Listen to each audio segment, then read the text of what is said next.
Hello everyone, my name is Umesh Rajoria. आज की इस वीडियो में हम स्टडी करने वाले हैं कि किस तरीके से हम किसी भी वेक्टर को एक प्लेन के अंदर उसके रेक्टेंगुलर या ऑर्थोगोनल कंपोनेंट्स में डिवाइड कर सकते हैं। किसी भी वेक्टर के कंपोनेंट से हमारा मतलब ये होता है कि अगर उन कंपोनेंट्स को वापस से वेक्टरली ऐड किया जाए तो इससे हमें वही वेक्टर वापस मिल जाएगा जिसके वो कंपोनेंट्स होंगे। तो चलिए सबसे पहले हम ये देखते हैं कि रेक्टेंगुलर या ऑर्थोगोनल कंपोनेंट्स का मतलब क्या होता है। देखिए, अगर हम किसी भी वेक्टर को इस तरीके से स्प्लिट करते हैं कि उसके जो कंपोनेंट्स हैं अगर वो एक दूसरे के परपेंडिकुलर हों तो उन्हें हम उस वेक्टर के रेक्टेंगुलर या ऑर्थोगोनल कंपोनेंट्स कहेंगे। किसी भी वेक्टर के एक प्लेन के अंदर मैक्सिमम 2 रेक्टेंगुलर कंपोनेंट्स किए जा सकते हैं। तो चलिए देखते हैं कि किस तरीके से हम एक वेक्टर को उसके रेक्टेंगुलर कंपोनेंट्स में डिवाइड कर सकते हैं। यहाँ पे जैसा कि आप इस डायग्राम में देख सकते हैं कि इसमें हमने एक वेक्टर ए को रिप्रेजेंट किया है। ये जो वेक्टर ए है ये एक्स एक्सिस से थीटा एंगल के ऊपर है। हम इस वेक्टर ए के एक्स एक्सिस और वाई एक्सिस के लॉन्ग 2 रेक्टेंगुलर कंपोनेंट्स करना चाहते हैं। तो इसके लिए हम सिंपल ज्योमेट्री यूज़ करने वाले हैं। यहाँ पे वेक्टर ए के एक्स एक्सिस और वाई एक्सिस के लॉन्ग कंपोनेंट्स करने के लिए हम वेक्टर ए के हेड पे ये जो पॉइंट ए है यहाँ से एक्स एक्सिस और वाई एक्सिस के ऊपर 2 नॉर्मल ड्रॉ करेंगे। पॉइंट ए से एक्स एक्सिस पे ड्रॉ किया गया नॉर्मल है ए बी और वाई एक्सिस के ऊपर ड्रॉ किया गया नॉर्मल है ए सी। इस डायग्राम के अंदर एक्स एक्सिस के अलोंग ये जो लेंथ ओ बी है इसे हम वेक्टर ए का एक्स एक्सिस के अलोंग प्रोजेक्शन या कंपोनेंट कहते हैं। इसी तरीके से वाई एक्सिस के अलोंग ये जो लेंथ ओ सी होगी इसे हम वेक्टर ए का वाई एक्सिस के अलोंग कंपोनेंट या प्रोजेक्शन कहेंगे। तो चलिए कैलकुलेट करते हैं कि इस वेक्टर ए का एक्स एक्सिस के अलोंग ये जो कंपोनेंट ओ बी है इसका मैग्नीट्यूड क्या होगा। तो यहाँ पे इस right angle triangle O A B में हम देख सकते हैं कि एंगल थीटा के सामने ये जो ए बी है ये होगा परपेंडिकुलर, ओ बी यहाँ पे बेस होगा और ओ ए यहाँ पे हाइपोटेनियस होगा। तो यहाँ पे कॉस थीटा लिखा जा सकता है बेस अपॉन हाइपोटेनियस, यानी कि कॉस थीटा इक्वल टू लिखा जा सकता है ओ बी अपॉन ओ ए। तो यहाँ से हम ओ बी को लिख सकते हैं ओ ए कॉस थीटा। यहाँ पे जो ओ ए है वो वेक्टर ए के मैग्नीट्यूड के बराबर होगा। साथ ही ये जो ओ बी है इसे हम वेक्टर ए का एक्स एक्सिस के लॉन्ग कंपोनेंट ए एक्स लिख सकते हैं। तो यहाँ से इक्वेशन बन जाती है A X equals to A cos theta. तो यहाँ से हम कह सकते हैं कि इस वेक्टर ए का थीटा से जुड़ा हुआ एक्स एक्सिस के लॉन्ग जो कंपोनेंट होगा वो होगा ए कॉस थीटा। अब इसी तरीके से हम इस वेक्टर ए का वाई एक्सिस के लॉन्ग जो कंपोनेंट ओ सी है वो फाइंड करेंगे।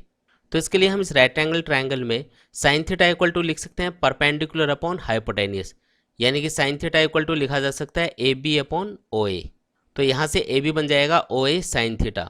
हम जानते हैं कि जो ओ ए है वो वेक्टर ए के मैग्नीट्यूड के इक्वल होगा। साथ ही यहाँ पे जो ए बी है वो ओ सी के इक्वल ही होगा और ये जो ओ सी होगा वो वेक्टर ए का वाई एक्सिस के लॉन्ग कंपोनेंट होगा। तो यहाँ पे इस इक्वेशन से हम लिख सकते हैं A Y equals to A sine theta, यानी कि वेक्टर ए का वाई एक्सिस के लॉन्ग जो कंपोनेंट होगा वो होगा ए साइन थीटा। तो यहाँ पे सिंपली हमने ये समझा कि वेक्टर ए का थीटा से जुड़ा हुआ जो कंपोनेंट है वो होगा ए कोस थीटा और जो दूसरा वाला कंपोनेंट है जो पहले वाले कंपोनेंट के परपेंडिकुलर होगा वो होगा ए साइन थीटा। अब हम जानते हैं कि जो एक्स एक्सिस के अलोंग यूनिट वेक्टर होता है उसे हम आई कैप कहते हैं और जो वाई एक्सिस के अलोंग यूनिट वेक्टर होता है उसे हम जे कैप कहते हैं। तो वेक्टर ए का एक्स एक्सिस के अलोंग जो कंपोनेंट है उसे वेक्टर फॉर्म में लिखा जा सकता है O B equals to A cos theta I cap और जो वेक्टर ए का वाई एक्सिस के लॉन्ग कंपोनेंट होगा उसे वेक्टर फॉर्म में लिखा जा सकता है O C equals to A sine theta J cap. अब वेक्टर एडिशन रूल के अकॉर्डिंग हम जानते हैं कि जो ओ ए वेक्टर होगा वो ओ बी वेक्टर और ओ सी वेक्टर के सम के इक्वल होगा, क्योंकि जो ओ बी और ओ सी हैं वो वेक्टर ओ ए के कंपोनेंट्स हैं। यहाँ पे हम वेक्टर ओ बी को लिख सकते हैं ए एक्स आई कैप, जहाँ पे ए एक्स का मतलब होगा ए कॉस थीटा और जो वेक्टर ओ सी है उसे हम लिख सकते हैं ए वाई जे कैप, जहाँ पे ए वाई का मतलब होगा ए साइन थीटा।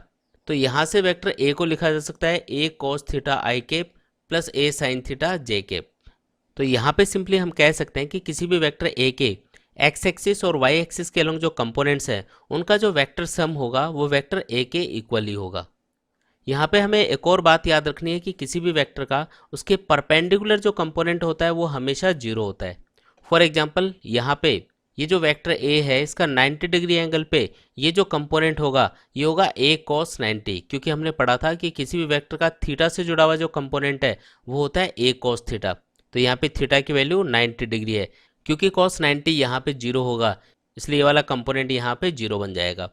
इसका मतलब ये है कि किसी भी वेक्टर का अगर हम उसके परपेंडिकुलर कंपोनेंट लेते हैं तो वो हमेशा जीरो आता है। तो गाइज आज के इस वीडियो में हमने सीखा कि किसी भी वेक्टर ए को जब हम किसी भी प्लेन में उसके रेक्टेंगुलर कंपोनेंट्स में डिवाइड करते हैं तो उस वेक्टर का एंगल थीटा से जुड़ा हुआ जो कंपोनेंट है वो हमेशा ए कोस थीटा होता है, और जो दूसरे वाला कंपोनेंट होता है जो उसके परपेंडिकुलर होगा वो होगा ए साइन थीटा। साथ ही अगर हम वेक्टर ए के रेक्टेंगुलर कंपोनेंट्स को वेक्टरली ऐड करेंगे तो इससे हमें वापस से रिजल्टेंट वेक्टर ए ही मिलेगा।